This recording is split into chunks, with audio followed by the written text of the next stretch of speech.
Hello everybody. Last लेक्चरनी अंदर આપણે ઉપગ્રહોની ચર્ચાઓ કરી, એના કક્ષીય ઝડપ એટલે કે ઉપગ્રહના કક્ષીય ઝડપ અને કક્ષીય આવર્તકાળ વિશેની ચર્ચાઓ કરેલી અને એના ઉપર આધારિત અમુક દાખલાઓ પણ આપણે ગણેલા છે। આજે આપણે જે ઉપગ્રહ છે એ ઉપગ્રહની કુલ ઉર્જા કેટલી હોય એના વિશે પણ ચર્ચા કરીશું અને સાથે સાથે એ ઉપગ્રહની બંધન ઉર્જા કેટલી હોઈ શકે એની પણ આપણે ચર્ચા કરીએ। સૌપ્રથમ આપણે પૃથ્વીની ફરતે ફરતા અથવા તો ભ્રમણ કરતા જે ઉપગ્રહ છે એની કુલ ઉર્જા વિશે ચર્ચા કરીશું। આપણે કક્ષીય ઝડપની જ્યારે વાતો કરી ત્યારે આપણે જોયું કે જ્યારે ઉપગ્રહને કોઈ એક નિશ્ચિત અથવા ચોક્કસ કક્ષાની અંદર જે પૃથ્વીની આસપાસ એ ભ્રમણ કરવા માટે જરૂરી જે વેગ હોય એ જે જરૂરી વેગ છે એને એનો કક્ષીય વેગ આપણે કહેતા હતા। હવે એ વેગનું જે સૂત્ર છે એ આપણે જાણીએ છીએ। અહીં આપણે આ રીતે મેળવેલ હતું। v0 પણ લખી શકાય અથવા તો આપણે અહીં v લેવું હોય તો v લઈએ તો ઇઝ ઇક્વલ ટુ અંડરરૂટ તો GME અને ડિવાઇડેડ બાય આર થશે, જ્યાં આર એટલે આપણે જાણીએ છીએ પૃથ્વીના કેન્દ્રથી એ જે ઉપગ્રહ છે એની જે કક્ષા છે એની ત્રિજ્યા અથવા તો એનું અંતર થશે। અહીં v ઇઝ ઇક્વલ ટુ આપણે આ રીતે લખી શકીએ GME divided by RE plus H થશે।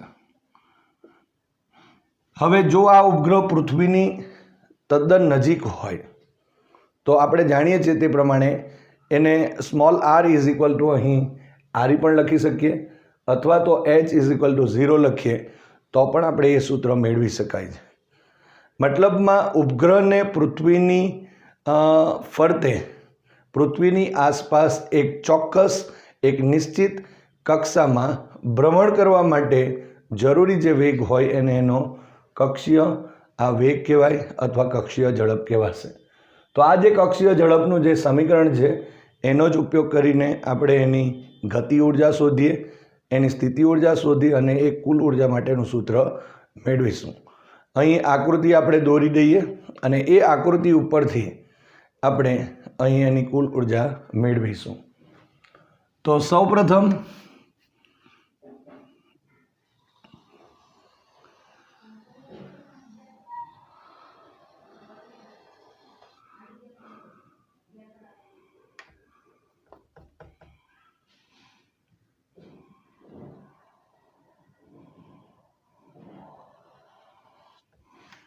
ધારો કે આ પૃથ્વીનું કેન્દ્ર છે, આપણે એને O કહીએ એટલે પૃથ્વી લખી દઈએ। એનું દળ છે એને આપણે ME કહીએ છીએ અને આ જે એની ત્રિજ્યા છે એને આપણે RE કહીશું। હવે ધારો કે આ પૃથ્વીની સપાટીથી H જેટલી ઊંચાઈ ઉપર એટલે કે અહીં H લખીશું। એટલે એનો અર્થ એમ થયો કે આ કેન્દ્રથી અહીંયા સુધીનું જે અંતર છે આ જે ડિસ્ટન્સ થશે આ એ ડિસ્ટન્સને આપણે સ્મોલ r વડે દર્શાવીએ છીએ। બીજી એક વાત કે આ જે ઉપગ્રહ છે એ ઉપગ્રહમાં વેગની દિશા કક્ષીય ઝડપની દિશા અથવા વેગની દિશા કહીએ તો આ તરફની હશે, સ્પર્શકની દિશામાં હોય। ધારો કે આપણે એનો ગતિમાર્ગ આ રીતે જોઈ લઈએ।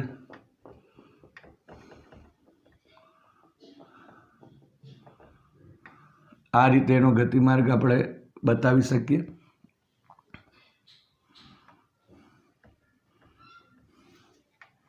તો આ જે ઉપગ્રહ છે કે જેનું દળ P ફોર પ્લેન અને અહીંયા MS પણ લખી શકીએ સેટેલાઇટ માટે।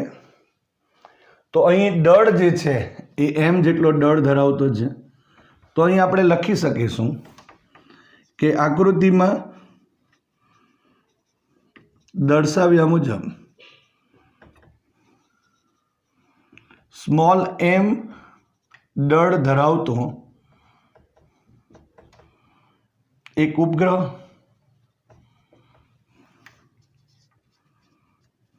પૃથ્વીની આસપાસ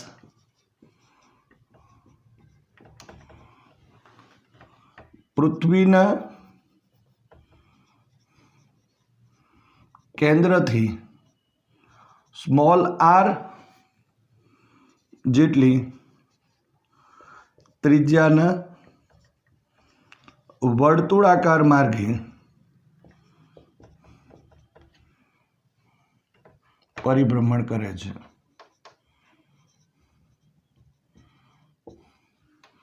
અહીં આપણે લખવું હોય તો લખી શકાશે, જ્યાં small r is equal to RE plus H થશે.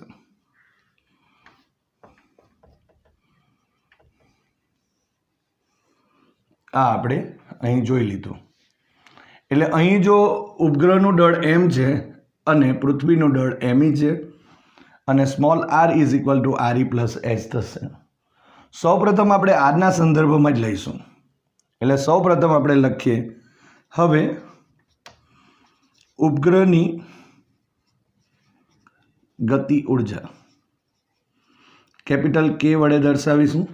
સો is equal to 1/2 mv². So 1/2 into m. v is equal to આપણે મેળવેલ છે, અહીં કાઉન્સમાં લખી દો g me divided by r, અને એનો રૂટ છે અને એનો વર્ગ થશે, એટલે અહીંયા વર્ગ લખી દીધો. સો ઇઝ ઇક્વલ ટુ 1/2 m. આ વર્ગમૂળ અને વર્ગ છે માટે કેન્સલ આઉટ થયા, માટે g me divided by r થશે. સો અહીં k ઇઝ ઇક્વલ ટુ આપણને આ મળે છે અને વ્યવસ્થિત આપણે લખી દઈશું.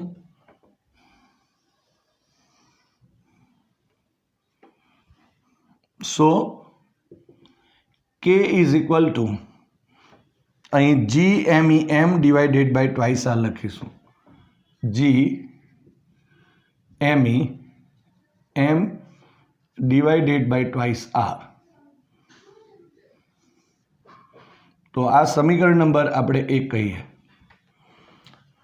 તો અહીં જે આપણને સમીકરણ k is equal to g me m divided by twice r મળે છે, એ પૃથ્વીના કેન્દ્રથી r જેટલા અંતરે રહેલો જે ઉપગ્રહ છે એની કાઇનેટિક એનર્જી એટલે કે ગતિ ઉર્જા થશે.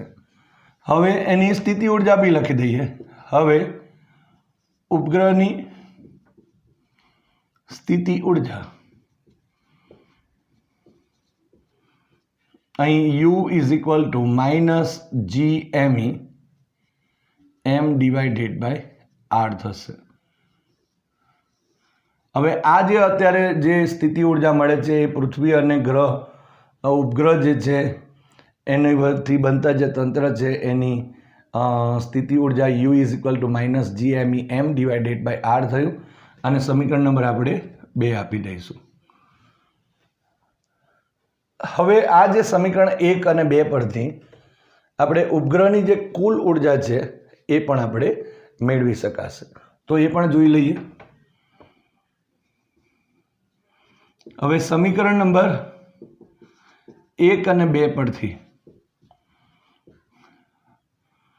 આપણે લખીશું અહીં પૃથ્વીની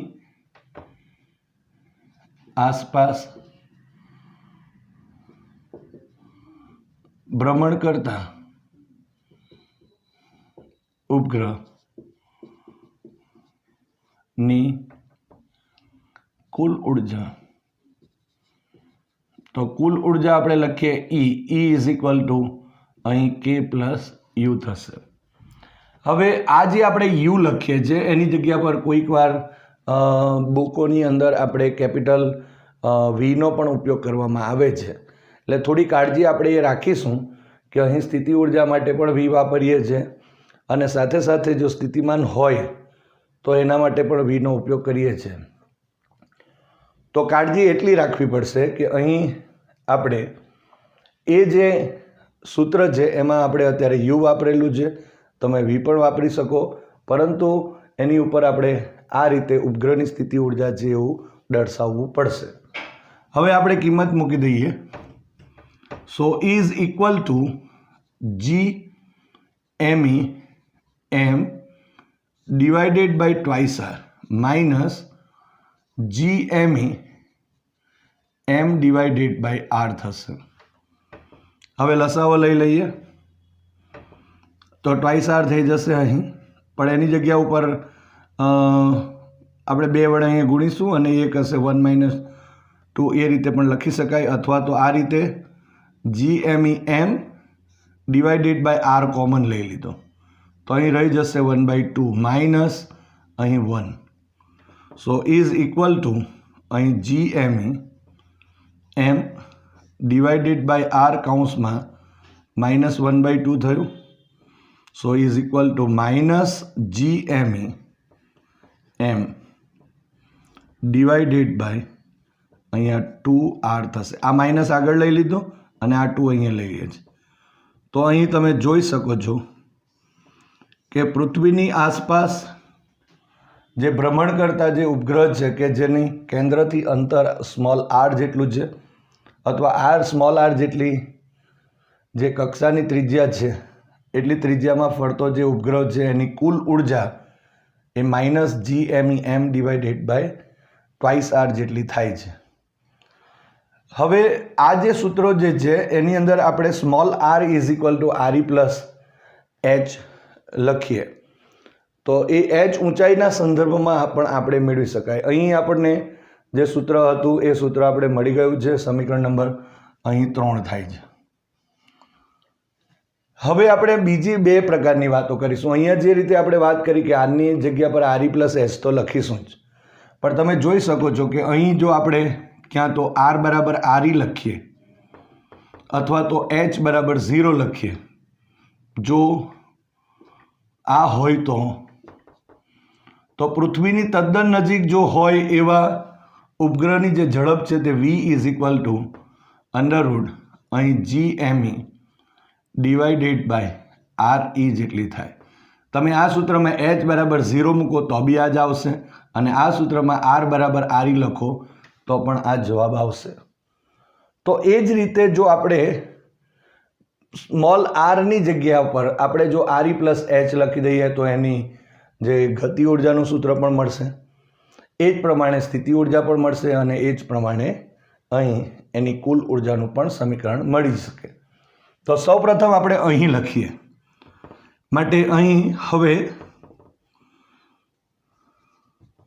small r is equal to RE plus H હોવાથી અહીં આપણે લખીશું E is equal to minus GME M divided by 2 કૌંસમાં RE પ્લસ H થશે. તો આ Hના સ્વરૂપમાં આપણને અહીં કુલ ઉર્જા માટેનું સમીકરણ મળે છે. હવે આપણે જો અહીં લખવું હોય કે પૃથ્વીની તદ્દન નજીક રહીને જો ઉપગ્રહ પૃથ્વીની આસપાસ ભ્રમણ કરતો હોય તો small r is equal to RE લખી શકાય અથવા તો H બરાબર 0 લખી શકીએ. તો અહીં લખી શકાય કે જો ઉપગ્રહ પૃથ્વીની તદ્દન નજીક રહી પૃથ્વીની આસપાસ ભ્રમણ કરે તો E ઇઝ ઇક્વલ ટુ અહીં minus GME M divided by 2RE થશે. એટલે એનો મતલબ એમ થયો કે આપણે સ્મોલ આરની જગ્યાએ RE લખી દીધું અથવા તો અહીં H બરાબર 0 લખેલું એમ આપણે કહી શકાય. એ જ રીતે આપણે ગતિ ઉર્જાને પણ દર્શાવી શકીએ. તો અહીં લખવું હોય તો આ રીતે લખી શકાય. અહીં આપણે ઇમ્પ્લાઇઝ કરીએ તો K is equal to GME M divided by 2 આરની જગ્યાએ RE પ્લસ H થશે. અને એ જ રીતે જો આપણે અહીં કહીએ તો પૃથ્વીની તદ્દન નજીક રહીને જો એ ભ્રમણ કરતું હોય, આ આપણે એક્સ્ટ્રાની અંદર વાતો કરીએ છીએ આ રીતે, તો પૃથ્વીની તદ્દન નજીક માટે આપણે લખી શકાય અહીંયા small r is equal to RE અથવા તો H બરાબર 0 હોય તો K ઇઝ ઇક્વલ ટુ અહીં GME M divided by 2RE થશે. તો આ પૃથ્વીની તદ્દન નજીક રહીને જે ઉપગ્રહ પરિભ્રમણ કરતો હોય એના માટેની ગતિ ઉર્જા. હવે સ્થિતિ ઉર્જાનો જે સંદર્ભ લેવો હોય તો તે પણ લઈ શકાય. અહીંયા જો આપણે સ્થિતિ ઉર્જા માટે પણ લખી શકીએ અહીંયા તો U is equal to -GME M divided by RE plus H થશે. અને જો second point R is equal to RE હોય અથવા તો H બરાબર જો 0 થાય, H બરાબર 0 અથવા R ઇઝ ઇક્વલ ટુ જો RE લખી દઈએ તો અહીં પૃથ્વીની તદ્દન નજીક માટે U is equal to -GME M divided by RE જેટલું થશે. તો અહીં ગતિ ઉર્જા પણ મેળવી શકાય એ રીતે સ્થિતિ ઉર્જા પણ મેળવી શકાય અને એ જ રીતે એની કુલ ઉર્જા પણ એ ઉપગ્રહ જો પૃથ્વીની તદ્દન નજીક રહીને જો ભ્રમણ કરતો હોય તો મેળવી શકાય. બીજી એક બે વાતો પણ આપણે આની અંદર ઉમેરી દઈએ. હવે આ જે સૂત્ર મળે છે એ સૂત્રનું એક શોર્ટ ફોર્મ બી આપણે મેળવી શકાશે. દાખલા તરીકે જો ધારો કે આપણે અહીં વિચારીએ તો E is equal to -GME M divided by twice R છે. અહીં માઇનસ નિશાની જે છે, આ જે માઇનસ નિશાની છે એ માઇનસ નિશાની એવું સૂચવે છે કે અહીં આ જે ઉપગ્રહ છે તે કોઈના બળ ક્ષેત્રમાં છે. અહીં પૃથ્વીના બળ ક્ષેત્રને લીધે જ આ ઉપગ્રહ સ્મોલ r જેટલી કક્ષાની અંદર પૃથ્વીની આસપાસ એ પરિભ્રમણ કરે છે, જે ઋણ નિશાની અહીં સૂચવે છે. આ ઋણ નિશાની આવવાનું મૂળ જે કારણ છે એ પણ આપણે જાણીએ છીએ. તમે જોઈ શકો છો કે અહીં સ્થિતિ ઉર્જા વધુ છે અને ગતિ ઉર્જા ઓછી છે અને એટલા માટે અહીં આ જે આપણા પાસે જવાબ છે તે માઇનસ બતાવે. એનો મતલબ એમ થયો કે આ ઉપગ્રહ કોઈને કોઈ એક પ્રકારના બંધનમાં છે એમ આપણે કહી શકાય. બીજી એક વાત, આ સૂત્રમાં આ જે આપણા પાસે પદ છે તે અને આ પદ બંને સરખા દેખાય છે. અહીંયા પણ GME M by twice R, અહીંયા પણ GME M by twice R છે, પણ અહીં પ્લસ છે, અહીં માઇનસ છે. કહેવાનો ઇન્ટેન્સ શું છે કે અહીંયા જો E અને K ના સંદર્ભમાં કેવું હોય તો આવું સૂત્ર કદાચ આપણે લખી શકીએ -K. એટલે આ એક શોર્ટ ફોર્મ પણ આપણને મળે છે કે પૃથ્વીના ફરતે પૃથ્વીની આસપાસ જે પરિભ્રમણ કરતો જે ઉપગ્રહ છે એ પરિભ્રમણ કરતા ઉપગ્રહની કુલ ઉર્જા અહીંયા E is equal two -K એટલે કે એની ગતિ ઉર્જા બરાબર હોય છે. અને એ જ રીતે જો આપણે અહીં આપણે કહેવું હોય તો અહીં કહી શકાય યુના સંદર્ભમાં તો અહીં U is equal to -GME M divided by R છે અને K ઇઝ ઇક્વલ ટુ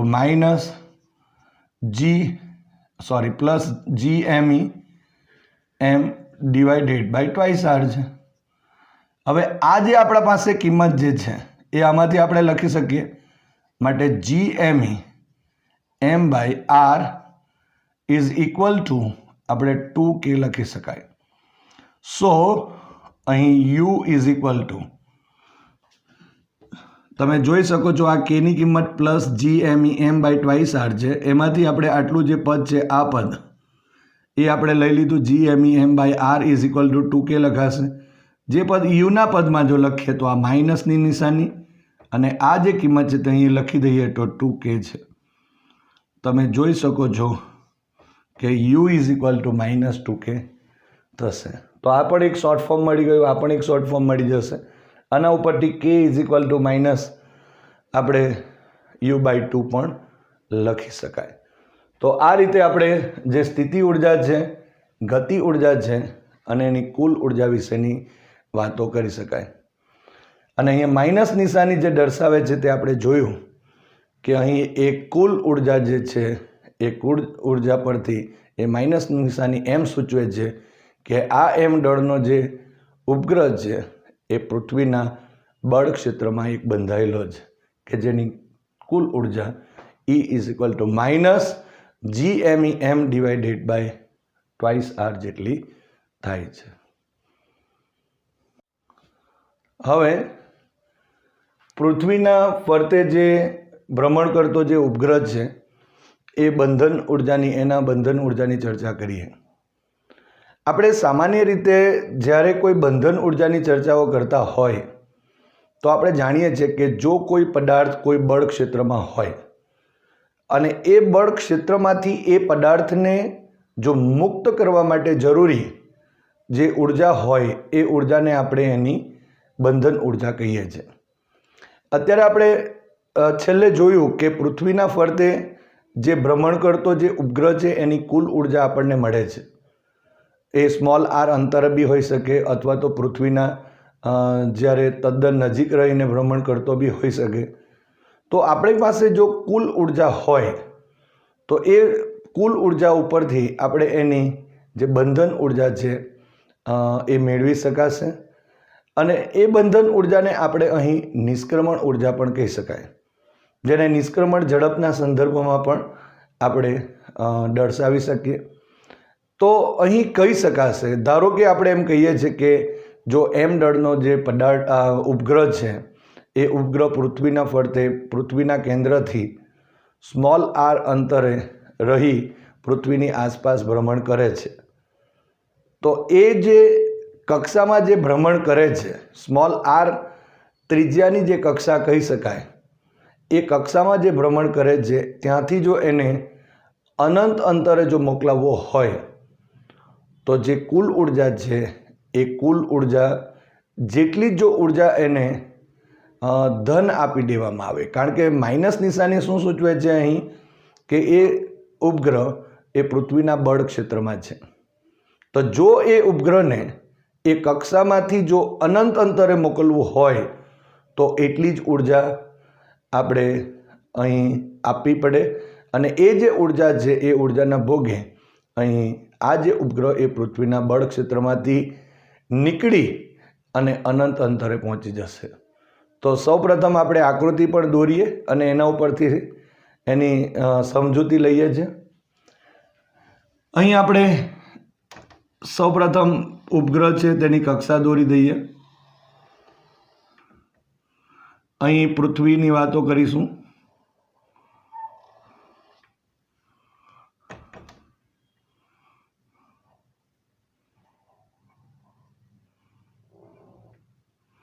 આ જે પૃથ્વી છે એનું કેન્દ્ર થશે, આટલેથી આટલે આરી જેટલી એની ત્રિજ્યા, આ એની ઊંચાઈ h જેટલી, આ m દળનો ઉપગ્રહ છે, એની કક્ષીય વેગ આપણે v લઈ લીધેલો છે. અને અહીંથી આ જે ડિસ્ટન્સ છે એને આપણે સ્મોલ આર કહીશું. આ પૃથ્વી અને અહીં આનું દળ એ મી કહી શકાશે. હવે અત્યારે તો પૃથ્વીના સંદર્ભમાં છે એટલે આપણે જે સૂત્ર છે એમાં એમીનો સંદર્ભ લીધો છે. પણ જો ધારો કે સૂર્ય છે અને એની ફરતે પૃથ્વી ફરે છે તો અહીં સૂર્યના બળ ક્ષેત્રમાં પૃથ્વી છે એમ કહેવાય. તો સ્મોલ એમની જગ્યાએ પૃથ્વી થશે અને એમીની જગ્યાએ આપણે ms એટલે કે સૂર્યનું દળ લેવું પડશે. તો અહીં લખી શકાશે કે આકૃતિમાં દર્શાવ્યા મુજબ સ્મોલ m દળ ધરાવતો ઉપગ્રહ પૃથ્વીના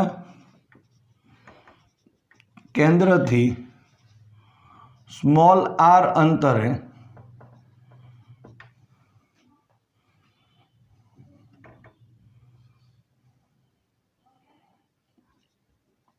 રહી પૃથ્વીની આસપાસ ભ્રમણ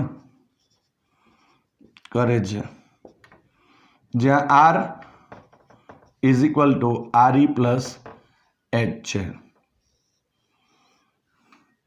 m દળ ધરાવતો ઉપગ્રહ પૃથ્વીના કેન્દ્રથી આર અંતરે રહી પૃથ્વીની આસપાસ ભ્રમણ કરે છે, અથવા તો એમ કહી શકાય કે પૃથ્વીના કેન્દ્રથી જે આર જેટલું અંતર, એનો મતલબ કે આર ત્રિજ્યાની કક્ષા જે છે એમાં પૃથ્વીની આસપાસ ભ્રમણ કરે છે, જ્યાં R is equal to R E plus H લખાશે. માટે અહીં લખીશું કે જે ઉપગ્રહ છે એ ઉપગ્રહની કુલ ઉર્જા એટલે E is equal to minus GME M divided by twice R થશે. હવે આરની કિંમત આપણે એડ કરી દઈશું અહીં. So E is equal to minus GME M divided by અહીં 2 કૌંસમાં RE પ્લસ એચ થશે.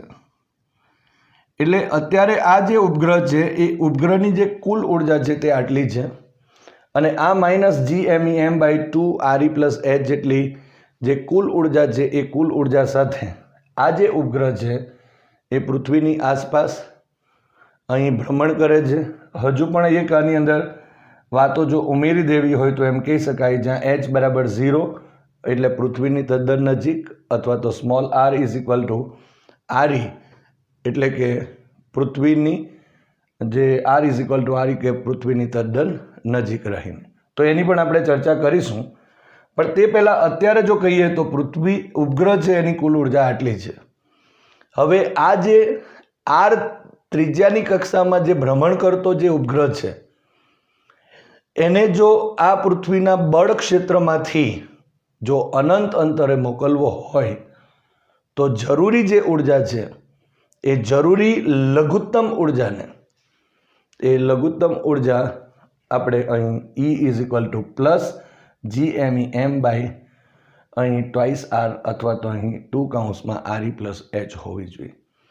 એટલે ઉપગ્રહની જો બંધન ઉર્જાની વ્યાખ્યા હોય તો આપણે એમ કહી શકાય કે જે કોઈ ઉપગ્રહ છે એ કોઈ ઉપગ્રહની આસપાસ કોઈ ઉપગ્રહ જો પૃથ્વીની આસપાસ જો ભ્રમણ કરતો હોય તો એ પૃથ્વીના બળ ક્ષેત્રમાંથી એ ઉપગ્રહને અનંત અંતરે મોકલવા માટે જરૂરી જે લઘુત્તમ ઉર્જા છે એ ઉપગ્રહની બંધન ઉર્જા બી કહી શકાય, અથવા તો આપણે એને એની નિષ્ક્રમણ ઉર્જા પણ કહીશું.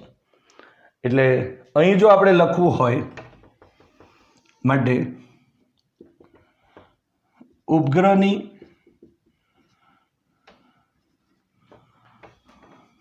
બંધન ઉર્જા એને આપણે E ડેશ નામ આપી દઈએ. So is equal to plus GME M divided by અહીં ટ્વાઇસ આર થશે, અને E dash is equal to અહીં GME M અને છેદમાં 2 કૌંસમાં RE પ્લસ એચ થશે. તો આ રીતે જે બંધન ઉર્જા છે એ બંધન ઉર્જા મળશે. કૌંસમાં લખવું હોય તો લખી શકાય એની નિષ્ક્રમણ ઉર્જા. તો ફરી એકવાર અહીં આપણે કહી શકાય કે પૃથ્વીની આસપાસ પૃથ્વીના કેન્દ્રથી આર જેટલા અંતરે જે ભ્રમણ કરતો જે ઉપગ્રહ છે એ ઉપગ્રહને અનંત અંતરે પૃથ્વીના બળ ક્ષેત્રમાંથી જો અનંત અંતરે મોકલવા માટે જરૂરી લઘુત્તમ ઉર્જા, અથવા તો આપણે એમ કહી શકાય જે ઉપગ્રહની બંધન ઉર્જા, નિષ્ક્રમણ ઉર્જા E is equal to E dash is equal to GMEM divided by twice R જેટલું થશે, અને R ઇઝ ઇક્વલ ટુ અહીં RE પ્લસ એચ આપણે લખી દીધું. હવે આપણે લખીશું કે જો ઉપગ્રહ પૃથ્વીની તદ્દન નજીક રહી ભ્રમણ કરતો હોય તો small r is equal to RE લખી શકાશે, અથવા તો H બરાબર 0 લેતા હોય તો અહીંયા ઉપગ્રહની બંધન ઉર્જા E dash is equal to GME M divided by 2 અને RE થશે, અથવા અહીંયા E dash is equal to GME M divided by 2 RE plus H માં H બરાબર 0 લેતા અહીં E dash is equal to GME M by 2 RE થશે. તો અહીં R બરાબર RE પણ લખી શકાય અથવા H બરાબર 0 લખીએ તો પણ એ સૂત્રનો જવાબ આપણને મળે છે. આ જ્યારે પૃથ્વીની તદ્દન નજીક રહીને જો ઉપગ્રહ જે છે એ ઉપગ્રહ ભ્રમણ કરતો હોય ત્યારની ચર્ચા થઈ.